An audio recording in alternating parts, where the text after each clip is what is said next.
defense spending ever be seen to be sustainable?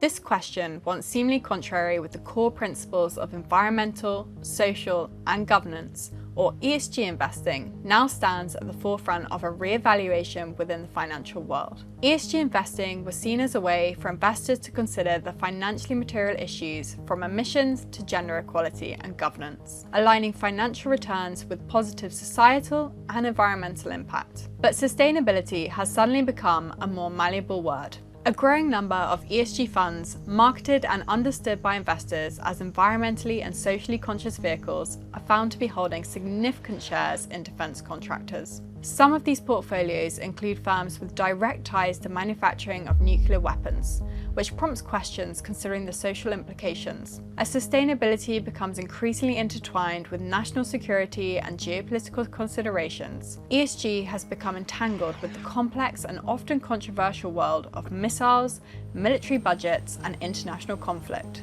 This raises critical questions that demand immediate attention.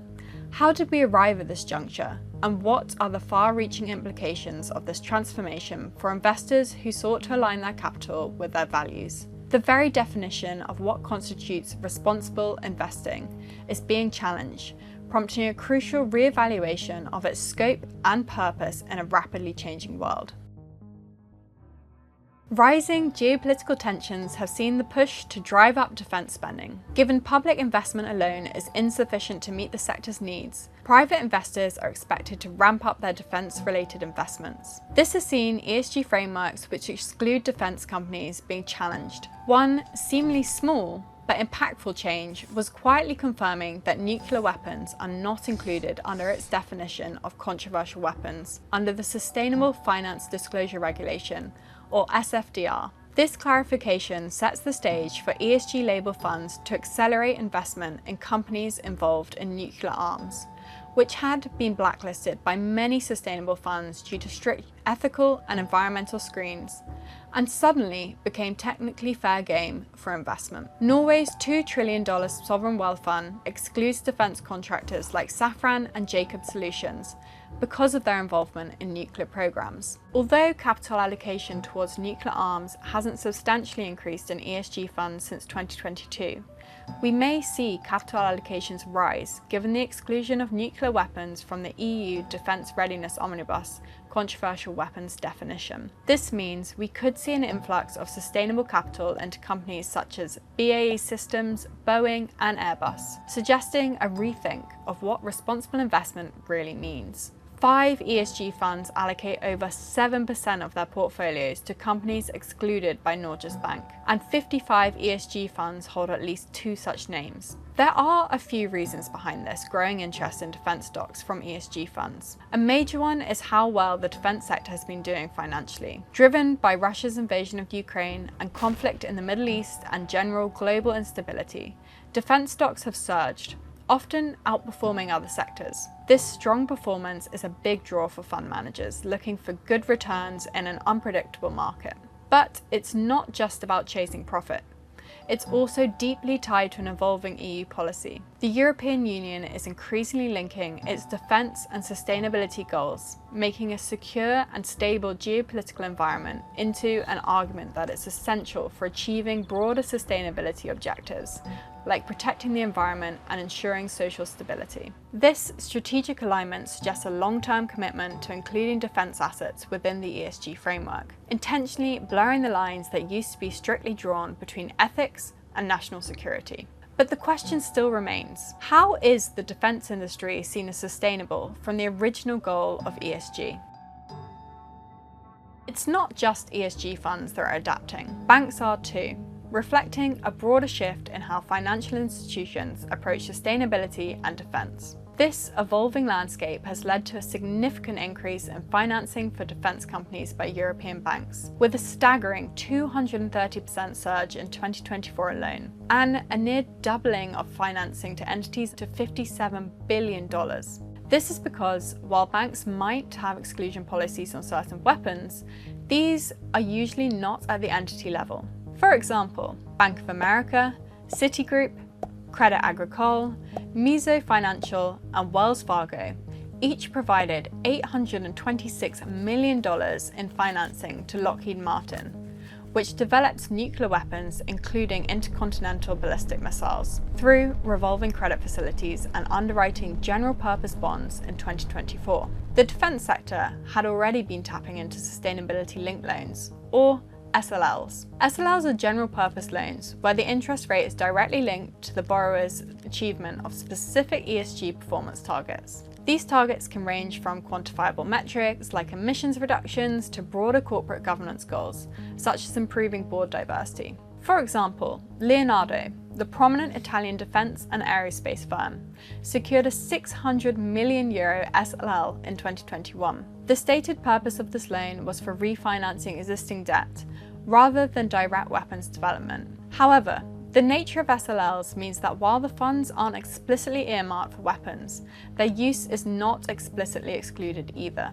Thales, another major defense supplier, secured a €1.5 billion climate-linked revolving credit facility.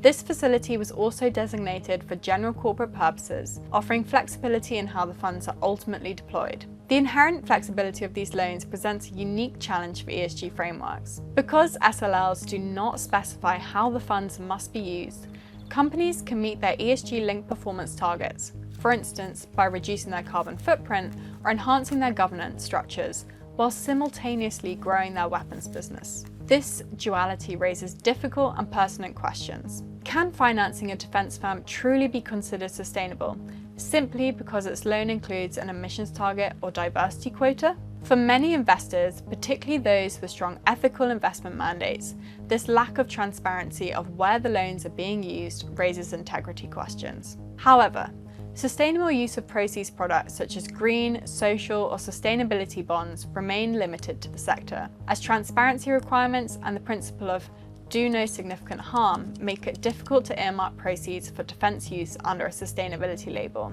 That said, the EU has recently issued its first defence bond to channel capital markets funding into defence. Beyond the social concerns raised, the defence sector represents one of the world's most significant and largely unreported sources of emissions. Its environmental footprint is staggering, yet it frequently evades the scrutiny applied to other major industries. According to the Conflict and Environment Observatory, global military operations contribute an alarming 5.5% of total carbon emissions, equivalent to the fourth largest country in terms of emissions. For example, Lockheed Martin, one of the world's largest aerospace and defense companies, reported over 21 million metric tons of CO2 equivalent emissions in 2023 alone. A significant portion of these emissions stems not just from its manufacturing processes, but critically from the use of sold products. This includes the deployment and operation of fighter jets, missile systems, and other advanced weaponry, which are inherently carbon intensive. Despite the undeniable environmental impact of the defense sector, a critical loophole exists within many prevailing ESG frameworks. This oversight is largely due to the fact that military emissions are frequently exempt from international climate agreements. Both the Kyoto Protocol and more recently the Paris Agreement allow countries to choose not to report defense-related emissions.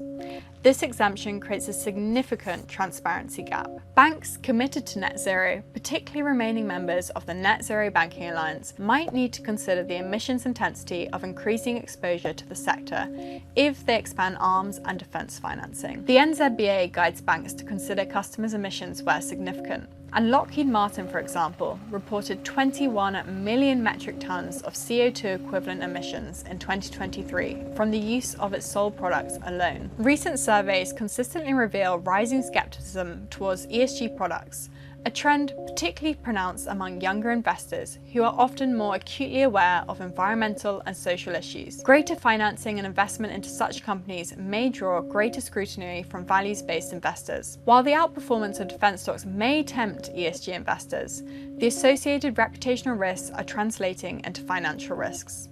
Barclays has seen some of its branches targeted by protesters due to its involvement in defense financing. Consumer brands such as Starbucks have seen hits to revenue due to boycotts. And Norway's $2 trillion sovereign wealth fund recently divested from Caterpillar due to the use of its bulldozers in damaging property in the West Bank. If the public begins to perceive ESG investing as a superficial commitment to sustainability that conveniently overlooks emissions with missiles, the long-term brand value and reputation of sustainable investing could be damaged. The Russian invasion of Ukraine in 2022 triggered a significant reassessment of the ESG framework, particularly concerning the defence sector. Prior to the conflict, defence industries were often viewed unfavourably within ESG investing due to the association with conflict and harm. However, the geopolitical realities post-2022 led to a profound shift in this narrative. Suddenly, defence was no longer merely permissible, it became an essential component of national and international security. Policymakers, especially across Europe, began to actively champion defence spending as a crucial enabler of democratic values and global stability. This pivot was underscored by initiatives like the European Union's ReArm package, an ambitious €800 billion defence investment designed to bolster the bloc's military capabilities. Crucially, this initiative was explicitly structured to align with the EU's sustainable finance regulations, marking a monumental change. This alignment means that financial institutions, including banks and investment funds, can now channel significant capital into the defence sector while still being considered ESG compliant. Defence is now being portrayed as a sustainability issue because it is seen as an indispensable for enabling political and social stability, which are foundational pillars of a functioning society. However, this realignment is not without consequences. It creates inherent tensions, particularly for value-based investors, whose core principles may clash with this new interpretation of weapons within ESG. Investors focused on pacifism, anti-nuclear proliferation, or non-violence may find their long-held priorities sidelined or no longer fitting within the emerging ESG consensus. This tension between traditional ESG values rooted in avoiding harm and the new geopolitical realities that necessitate defence spending is poised to define the next phase of the ESG movement. The perception of this evolution, whether one views it as necessary pragmatism in a challenging world or a moral compromise that dilutes the original intent of ESG, depends entirely on the individual priorities and ethical frameworks.